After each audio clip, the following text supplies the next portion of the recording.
Saúde já de volta ao vivo e em cores. É bom demais estar com você, é bom demais ter você conosco nessa super programação aqui no Vídeo Saúde. Hoje falando sobre depressão. Conosco uma das maiores autoridades do tema, a doutora Vânia Antônia, médica psiquiatra e também psicoterapeuta. Aceitou o nosso convite brilhantemente. Está nos esclarecendo tudo que a gente precisa saber e ouvir e entender sobre depressão. Doutora, a depressão, né? Uma pessoa que está... Ela também tem assim esses... eu vou chamar de ataques de pânico também, doutora?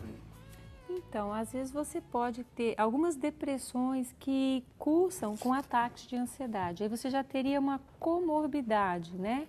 E às vezes você tem depressões onde, na hora do diagnóstico, são sintomas depressivos e ansiosos que se acasalam tanto que às vezes é difícil você fazer uma distinção. Então a gente chama de transtorno misto de ansiedade e depressão. Transtorno misto. Isso, são pessoas que têm medo, pânico, ansiedade, taquicardia, preocupação excessiva, desânimo, cansaço, tristeza. Então são quadros que a gente chama de mistos, né? Agora, doutora, uma pessoa com depressão, ela não quer sair de casa, ela se isola, ela procura ambientes mais escuros, etc., que ela vive, talvez, ela está vendo essa dinâmica autodestrutiva, né? Ela vive essa dinâmica autodestrutiva. Então, ou seja, ela não quer sair à luz, digamos assim, não que ela queira, né? Mas assim, a situação leva a viver esse isolamento, esse quarto escurinho, etc.,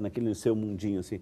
Isso, a pessoa que está em casa tem que prestar atenção nisso. Como é que o pai e a mãe podem ajudar? Como é que o filho pode ajudar a mãe que está vivendo isso ou o pai que está vivendo nessa situação? Uma ótima pergunta, né? Como que a família pode interferir, né? Atuar nesses quadros?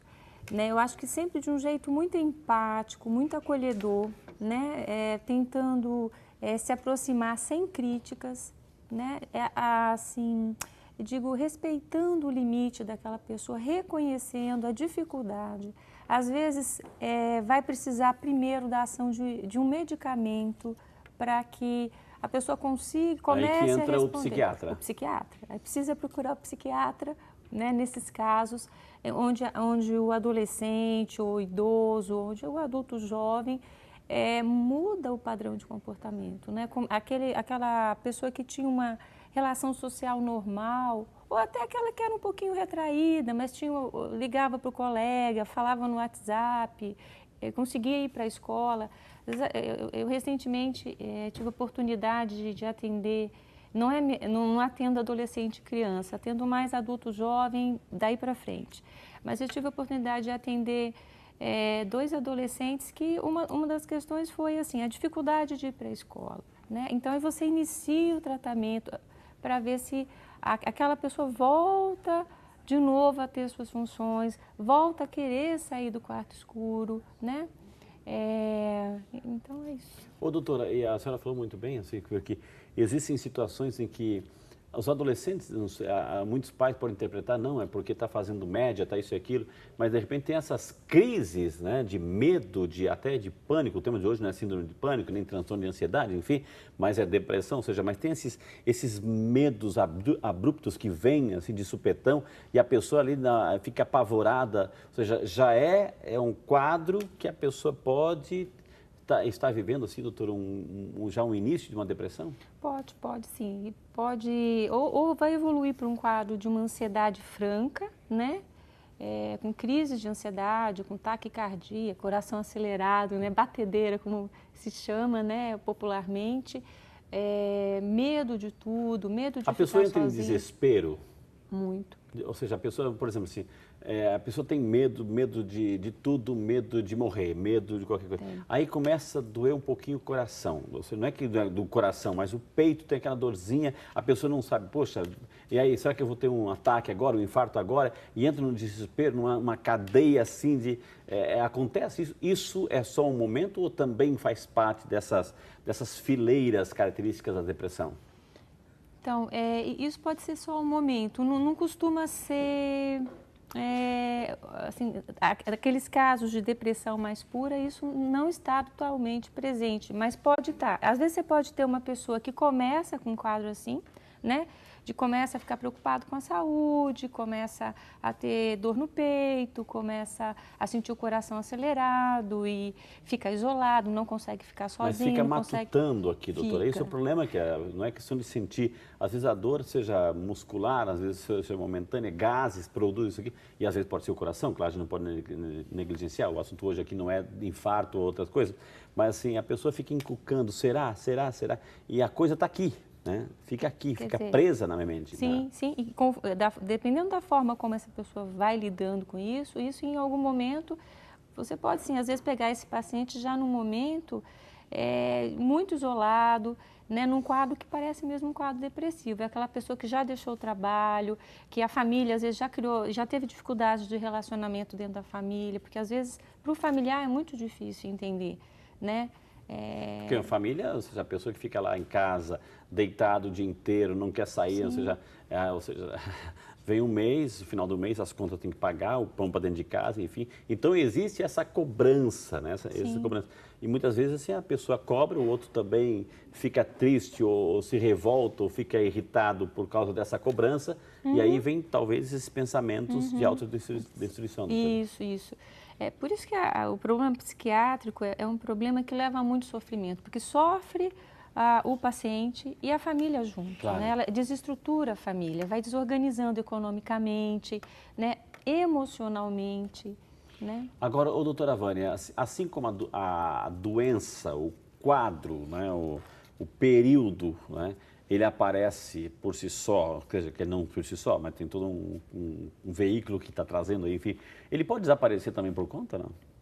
Então, uma vez que instalou, ele tem que tratar. Olha, é uma pergunta interessante. Na minha prática, isso não acontece, mas de fato pode acontecer, né? Eu acho que pode ter casos de uma depressão mais leve. Isso que eu quero dizer. Ela tem recursos, né? A pessoa tem recursos, digamos, ela tem uma carga emocional forte, equilibrada, ela tem uma carga até espiritual equilibrada. Isso ajuda, né? Essa resistência entre a doença e a pessoa, ou seja, vencer pela fé. Ajuda bastante, né? Às vezes você pega, voltando na questão da depressão, da ideação de morte, né? Às vezes uma das coisas que o paciente diz assim, eu não me mato porque eu sei porque eu acredito em Deus e porque eu acho que alguma coisa pior pode acontecer comigo. Então a fé nesse quesito é extremamente importante. Olha, que interessante. E aí a gente trabalha com isso e reforça, porque o que você deseja é que aquela pessoa possa ultrapassar esse momento difícil, porque, vamos dizer assim, 99% das pessoas se recuperam, né? Tem uma minoria, eu estou sendo otimista, mas claro. Tem uma minoria que às vezes fica com uma depressão residual, mas no grosso modo, o tratamento sempre leva a uma melhora e a fé é extremamente importante nisso, acreditar é muito importante. É importantíssimo isso, reforçar nesse sentido. Agora, doutora, uma vez que a pessoa detectou, vocês fizeram todos os diagnósticos, para saber também que tenho depressão, vocês vão, médicos, assim, especialistas, faço um exame de sangue. O exame de sangue detecta alguma coisa, o exame laboratorial, clínico, ou é só na conversa, nesses quadros assim, doutora? Então, até agora, esse é um problema da psiquiatria, né? Que a psiquiatria é clínica, né? É a conversa. A gente pede, sim, alguns exames laboratoriais, exames de imagem, para você descartar outras doenças que poderiam estar relacionadas a um quadro depressivo, ou que parecessem um quadro depressivo, né? Então, você pode ter um câncer de pâncreas. Não é para o pessoal ficar assustado, claro, não. Mas... Né? Mas aí tem algumas especificidades, né, da história que aí faz a gente suspeitar. Então, uma ressonância magnética às vezes é interessante para descartar um tumor. Um exame básico de sangue para ver se a tireoide está bem, né? Ver uma vitamina B12 para ver se está tudo bem. Então, assim, é o básico. A senhora falou algo interessantíssimo, tudo que a senhora está falando é muito importante. Para ver se tem uma doença, etc. Uma doença, a pessoa recebe, doutora, assim, eu lido com isso, particularmente lido com isso, principalmente com essa questão do câncer, né? A gente lida muito com essa realidade. É uma pessoa que está lá, que recebe um diagnóstico, vai fazer uma consulta normal, de repente o médico fala, olha, você tem um tumor, né? tem que tratar. Ao mesmo tempo que o médico fala do tumor, fala também das formas de tratamento, não deixa a pessoa só com a doença negativa, mas oferece tratamento, enfim, a alternativa de tratamento. Mas a pessoa recebe essa carga, eu estou com um tumor, um câncer, meu Deus, quanto tempo que eu tenho de vida? Qual é o tamanho do tumor? Eu não vou ver o meu filho crescer, não vou brincar com o meu neto. Aquela neura, isso também pode, doutora, tem a doença e também junto com a doença física, que é o câncer, né, também pode desenvolver uma depressão? Então, isso poderia funcionar como um fator estressor. Acho que sim, né? Pode acontecer. Entendi. Eu acho que aí a pessoa vai precisar desse suporte. E pessoas que estão em tratamento de câncer, às vezes a própria medicação para tratar o câncer pode também favorecer o aparecimento de uma depressão. Né? Quem trata, o médico especialista que vai acompanhar, orientar, tratar, prescrever, é o psiquiatra. É o psiquiatra, doutora? Ou tem um clínico que pode tratar, um neurologista pode tratar? Pode. Desde que a pessoa se sinta habilitada, né? Ela pode tratar. A princípio, todo médico pode tratar qualquer doença, né? Eu acho que aí vai do que cada um se julga capaz de fazer. Mas se não é um quadro muito complicado, então às vezes um geriatra trata a depressão, às vezes um clínico geral já inicia o tratamento de um quadro de ansiedade e às vezes, olha, isso por si só já resolve, né? Agora, tem alguns quadros que são um pouco mais complexos que aí geralmente vem para a gente, né? Porque aí você precisa entrar com medicação, a psicoterapia é extremamente importante, a gente não falou. Então, o tratamento da depressão, dos quadros psiquiátricos em geral, geralmente a associação com a psicoterapia costuma dar um plus, né? Então, isso às vezes eles até percebem imagens de ressonância, assim, de estudos onde uma região do cérebro é estimulada quando você toma medicação e a mesma região na parte posterior é estimulada quando você faz a psicoterapia. Entendi. Então, neurologicamente, né, funcionalmente, o cérebro responde a essas duas abordagens e elas são complementares. Então, a primeira intervenção, doutora, assim, ok, a pessoa está com quadro depressivo, etc., no início, no meio avançado, enfim. Então, o médico, o psiquiatra vai entrar com um medicamento.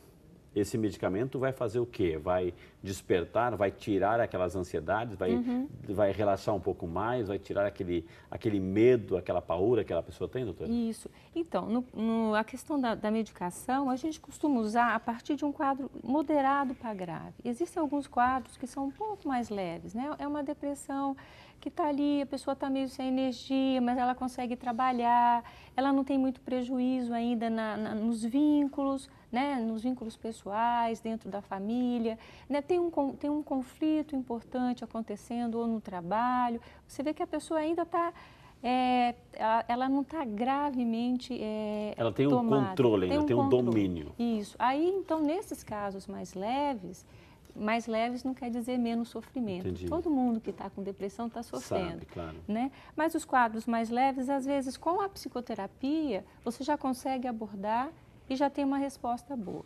Os quadros de moderado para grave, aí tem que ter medicação. E quando você percebe que existe um conflito muito grande familiar ou na história de vida do paciente, né? Ela tem um antecedente de abandono, tem suas marcas, seus marcas. traumas. Isso. Às vezes é muito importante a psicoterapia para... tirar esses nós do passado. Sim, isso, tirar esses nós, né? Elucidar um pouquinho isso aí. Doutora, fomos às ruas, aqui o povo tem vez, o povo tem voz, o povo pergunta no Vídeo Saúde.